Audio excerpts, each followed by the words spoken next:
लाहौर के बाद रुख करते हैं सरगोदा का, जहां जिले हेल्थ अथॉरिटी की जानिब से डेंगू लार्वा का मौजब बनने वाला इंडोर आउटडोर यूनिट्स के खिलाफ कार्रवाइयां जारी हैं। इस हवाले से मजीद जानते हैं बिग न्यूज के नुमाइंदे उस्मान खान की इस रिपोर्ट में। सरगोदा जिले हेल्थ अथॉरिटी की जानिब से डेंगू लार्वा का मौजब बनने वाला इंडोर आउटडोर यूनिट्स के खिलाफ कार्रवाइयां जारी हैं। चीफ एग्जीक्यूटिव जिले health authority doctor Suhail Asghar Qazi ने बताया कि इंसदाद डेंगू टीमों को सरगर्मियों को दौरान डेंगू लार्वा मिलने पर 2 कमर्शियल यूनिट के खिलाफ FIR दर्ज करवाई गई है, जबकि 2 के खिलाफ इस्तफा से मुतलका थानों में जमा करवा दिए गए हैं। उन्होंने मजीद तफसीलात से आगाह करते हुए बताया कि डेंगू लार्वा मिलने पर अलहसन ब्रादर रेत बजरी ब्रोकर्स लारी अड्डा रोड पर न्यू सैटेलाइट ओन के मालिक अंसर अली और auto cad motor workshop satellite ओन के मालिक नादिर अली के खिलाफ मुतलका थाने में FIR दर्ज करवाई गई है, जबकि माद नर्सरी नस्त के ना रेस्ट हाउस के मालिक इमरान बशीर और अरूज पेट्रोलियम आकिल शाह शाहपुर के मालिक अरूज इलाही के खिलाफ इस्तफा से मुतलका थानों में जमा करवा दिए गए हैं। उन्होंने बताया कि इंडोर में डेंगू लार्वा मिलने की सूरत में बड़े साइज के रेड नोटिस घरों के बाहर अवेजा किए जा रहे हैं।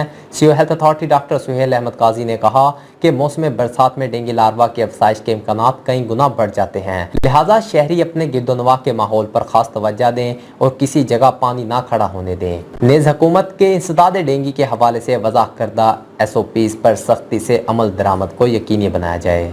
Usman Khan, big news, Sargodha.